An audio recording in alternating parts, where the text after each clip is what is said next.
Hello friends, कैसे हैं। आज का वीडियो है कक्षा 8 के स्टूडेंट्स के लिए। सब्जेक्ट है साइंस, विषय विज्ञान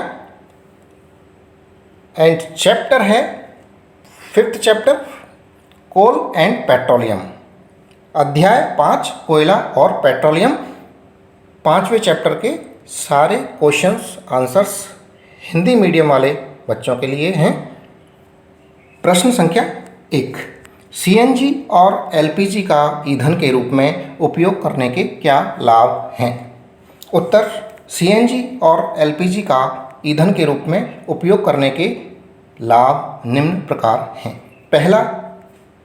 पहला लाभ है ये वायु प्रदूषण नहीं फैलाती है। दूसरा लाभ, इनका लगभग पूर्ण दहन होता है। इनमें कोई राख वगैरह नहीं बचती। जैसे लकड़ी जलाते हैं या कोयला जलाते हैं तो उसमें राख बच जाती है, अवशेष बचता है। इसमें कोई अवशेष नहीं बचता है। तीसरा, ये जलने पर कोई अवशेष राख नहीं छोड़ती हैं। चौथा है ये अपेक्षाकृत सस्ती और आसानी से उपलब्ध हैं। पांचवा फायदा है इनका ज्वलन ताप कम होता है। छठा फायदा, इन्हें आसानी से संग्रह तथा परिवहन किया जा सकता है। सातवां, इन्हें घरों तथा कारखानों में सीधा जलाया जा सकता है तथा आपूर्ति पाइपलाइनों के माध्यम से की जा सकती है। प्रश्न संख्या 2, पेट्रोलियम का कौन सा उत्पाद सड़क निर्माण हेतु उपयोग में लिया जाता है। तो पेट्रोलियम में बिटुमेन नाम का एक ऐसा उत्पाद है जिसे सड़क निर्माण हेतु उपयोग में लिया जाता है। प्रश्न संख्या 3, वर्णन कीजिए मृत वनस्पति से कोयला किस प्रकार बनता है। यह प्रक्रम क्या कहलाता है। उत्तर देख लेते हैं। कोयला उन वनस्पति अवशेषों, पेड़ पौधों के अवशेषों से बना है जो करोड़ों वर्षों तक पृथ्वी की सतह के नीचे गहरे दबे हुए थे। पेड़ पौधे पृथ्वी की सतह में नीचे दबे हुए थे, बेकार हो गए, सूख गए, कट गए, गिर गए बाढ़ में, और वो पृथ्वी की सतह के नीचे दब गए। वनस्पति अवशेष, जो पेड़ पौधों के अवशेष हैं, धीरे धीरे पृथ्वी के अंदर दबते गए और उनके ऊपर गार्बेज मिट्टी वगैरह आती रही और उनके ऊपर कीचड़ तथा रेत जैसे तलछट सेडिमेंट्स जमा होते गए। ऑक्सीजन की अनुपस्थिति, ऑक्सीजन उनको मिली नहीं, तो ऑक्सीजन की अनुपस्थिति तथा दाब, ताप और जीवाणुओं के मिले जुले प्रभाव से पेड़ पौधों के दबे हुए अवशेष कोयले में परिवर्तित हो गए। इस तरह से वो करोड़ों वर्षों में जो पेड़ पौधों के अवशेष थे, लकड़ी थी, वो कोयले में बदल गई। मृत वनस्पति के धीरे प्रक्रम द्वारा कोयले में परिवर्तन को कार्बनीकरण कहते हैं। ये कार्बनीकरण कहलाता है, वनस्पति का कोयले में परिवर्तन।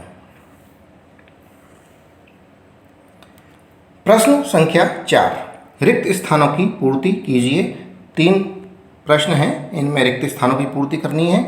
क है रिक्त स्थान तथा रिक्त स्थान जीवाश्म ईंधन है। ख, पेट्रोलियम के विभिन्न संघटकों को पृथक करने का प्रक्रम रिक्त स्थान कहलाता है। ग, वाहनों के लिए सबसे कम प्रदूषक ईंधन रिक्त स्थान है। इनके उत्तर रिक्त स्थान में आ गया। पहले रिक्त स्थान में है कोयला, क में, और दूसरे रिक्त स्थान में आ गया पेट्रोलियम। इस तरह से वाक्य बन गया, कोयला तथा पेट्रोलियम जीवाश्म ईंधन हैं। ख, पेट्रोलियम के विभिन्न संघटकों को पृथक करने का प्रक्रम परिष्करण कहलाता है। यहाँ रिक्त स्थान में आ जाएगा परिष्करण। ग, वाहनों के लिए सबसे कम प्रदूषक ईंधन सीएनजी है। प्रश्न संख्या 5, निम्नलिखित कथनों के सामने सत्य या असत्य लिखिए। यदि कोई कथन सही लगता है तो उसके सामने सत्य लिखना है, और यदि कथन वो गलत लगता है तो असत्य लिखना है। क, पहला जो कथन है, जीवाश्म ईंधन प्रयोगशाला में बनाए जा सकते हैं। ये कथन सत्य है या असत्य। दूसरा कथन है, पेट्रोलियम की अपेक्षा सीएनजी अधिक प्रदूषक ईंधन है।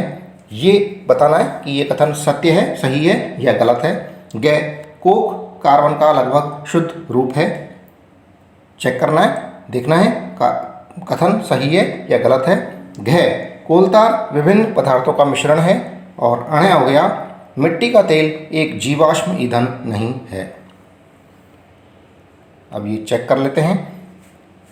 जीवाश्म ईंधन प्रयोगशाला में बनाए जा सकते हैं, ये कथन गलत है, असत्य है। दूसरा है ख पेट्रोलियम की अपेक्षा सीएनजी अधिक प्रदूषक ईंधन है, ये भी कथन गलत है। ग कोक कार्बन का लगभग शुद्ध रूप है, ये कथन सही है, तो सत्य लिख दिया कोष्टक में। घ कोलतार विभिन्न पदार्थों का मिश्रण है, ये कथन बिल्कुल सही है। अण मिट्टी का तेल एक जीवाश्म ईंधन नहीं है, ये कथन असत्य है, गलत है। प्रश्न संख्या 6, समझाइए जीवाश्म ईंधन फॉसिल फ्यूल्स समाप्त होने वाले प्राकृतिक संसाधन क्यों हैं। जो जीवाश्म ईंधन हैं वो समाप्त होने वाले प्राकृतिक संसाधन क्यों हैं। उत्तर, जीवाश्म ईंधन सजीवों के मृत अवशेष से बनते हैं और इन्हें बनने में लाखों करोड़ों वर्ष लग जाते हैं। प्रकृति में ये संसाधन सीमित हैं। जो करोड़ों वर्षों में बन रहा है वो संसाधन सीमित ही होगा, क्योंकि अगर एक बार ख़त्म हो गया तो दोबारा उसको बनाने में करोड़ों साल लग जाएंगे। इनके बनने की प्रक्रिया अत्यंत धीमी है। अगर चाहें अभी बनाना तो नहीं बनेगा, उसको बनने में करोड़ों वर्ष लगेंगे। जबकि वर्तमान में इनका उपयोग तेजी से हो रहा है। इन्हीं सभी कारणों से जीवाश्म ईंधन समाप्त होने वाले प्राकृतिक संसाधन हैं। प्रश्न संख्या 7, कोक के अभिलक्षणों और उपयोगों का वर्णन कीजिए। कोक के अभिलक्षण। कोक किस तरह की होती है। यह एक कठोर सरंध्र और काला पदार्थ है। दूसरा, यह कार्बन का लगभग शुद्ध रूप होता है। इसके उपयोग, कोक के उपयोग देखेंगे। पहला उपयोग है, कोक का उपयोग बहुत से धातुओं के निष्कर्षण में किया जाता है। इस्पात के औद्योगिक निर्माण में यह उपयोगी है। दूसरा उपयोग है, कोक का उपयोग एक ईंधन के रूप में होता है, क्योंकि कोक बिना धुआं छोड़े जलता है, अतः यह एक अच्छा ईंधन है। तीसरा, कोक का उपयोग जल, गैस तथा प्रोड्यूसर गैस जैसे गैसीय ईंधन बनाने के लिए होता है। प्रश्न संख्या 8, पेट्रोलियम निर्माण के प्रक्रम को समझाइए। पेट्रोलियम किस तरह से बनता है ये देख लीजिए। पेट्रोलियम समुद्र में रहने वाले उन छोटे छोटे पौधों तथा जंतुओं के अवशेषों के विघटन से बनता है, जो लाखों करोड़ों वर्ष पहले समुद्र में दब गए थे। समुद्र में रहने वाले छोटे छोटे जीव मरने के पश्चात डूबकर समुद्र की तली में पहुंच जाते हैं और धीरे धीरे रेत तथा मिट्टी से ढक जाते हैं। समुद्र में गहरे दबे हुए ये जीव अवशेष दाब तथा ताप के प्रभाव से और बैक्टीरिया की उत्प्रेरक क्रिया के कारण धीरे धीरे हाइड्रोकार्बनों में बदल जाते हैं, जिसे हम पेट्रोलियम कहते हैं। जीव अवशेषों का पेट्रोलियम में परिवर्तन ऑक्सीजन की अनुपस्थिति में होता है। वहाँ कोई वायु नहीं होती है और इसमें लाखों वर्षों का लंबा समय लगता है। प्रश्न संख्या 9, निम्नलिखित सारणी में 2004 से 2010 तक भारत में विद्युत यानी बिजली की कुल कमी को दिखाया गया है। इन आंकड़ों को ग्राफ द्वारा आलेखित करिए। एक ग्राफ बनाना है। वर्ष में कमी प्रतिशतता को y अक्ष पर तथा वर्ष को x अक्ष पर आलेखित कीजिए। तो यहाँ वर्ष दे रखे हैं। 2004 में कमी प्रतिशतता थी 7.8%, 2005 में 8.6, 2006 में 9.0, 2007 में 9.5, 2008 में 9.9, 2009 में 11.2, 2010 में 10.2। इसको ग्राफ पर दिखाना है।